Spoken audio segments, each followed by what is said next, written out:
Okay ba 'to pang-basketball? Guys, eto yung Converse All-Star, Star Player. Bali isa 'tong old school classic tennis shoe. Noong araw, ang ginagamit ng mga NBA natin is nagsimula sila sa Converse. Yun nga lang, syempre sa modern day basketball, hindi na kasi acceptable to. Dahil unang-una, wala siyang proper ankle support, wala siyang maayos na cushioning, kumbaga hindi siya makaka-absorb ng impact. Kasi ang basketball is pinagsama-samang running, jumping, so bibilis, babagal. So kailangan makakatanggap siya ng iba-ibang klaseng impact. So ang design ng basketball shoe na to, syempre classic to lumang model. So itong basketball shoe na to, sinubukan ko siyang ipang basketball. Okay naman siya kasi lightweight.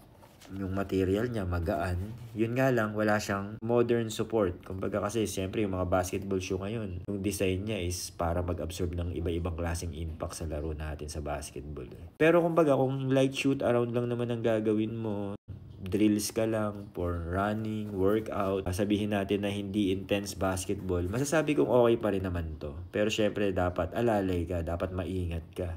Nung sinubukan ko nga siya, gusto ko lang ma-experience kasi yung pakiramdam ng gamit mo yung classic shoe na gamit ng mga lolo natin dati sa NBA.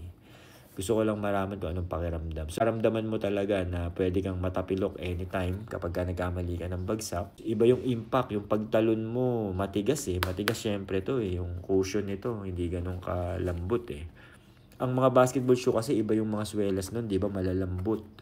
Kumbaga pag bumagsak ka, lumagapak ka, impact absorber Ito kasi talagang classic to. Talagang pagbagsak mo, lagapak talaga. So ginamit ko to pang basketball, okay naman siya, makapit, lightweight. Pero pagdating sa safety, syempre hindi siya approved.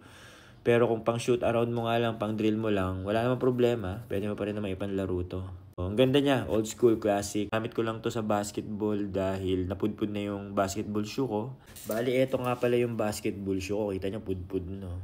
Jordan Stadium 90. Ang ganda nito, budget meal to na basketball shoe. Kumbaga, hindi siya ganun kamahal pero modern.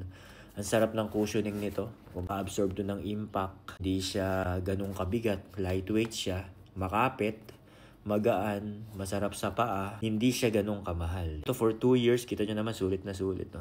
Habang hindi pa ako nakabili ng basketball shoe, in-experience ko lang yung classic. Well, yun nga, hindi ko siya marirecommend, pero pang light shoot around, wala namang problema. Kung yung mga legends nga natin, mga lolo natin, ginamit din to nung araw, di ba? Wala namang problema, okay naman. Pero syempre, nag-evolve na yung ating mga basketball shoes. Alright!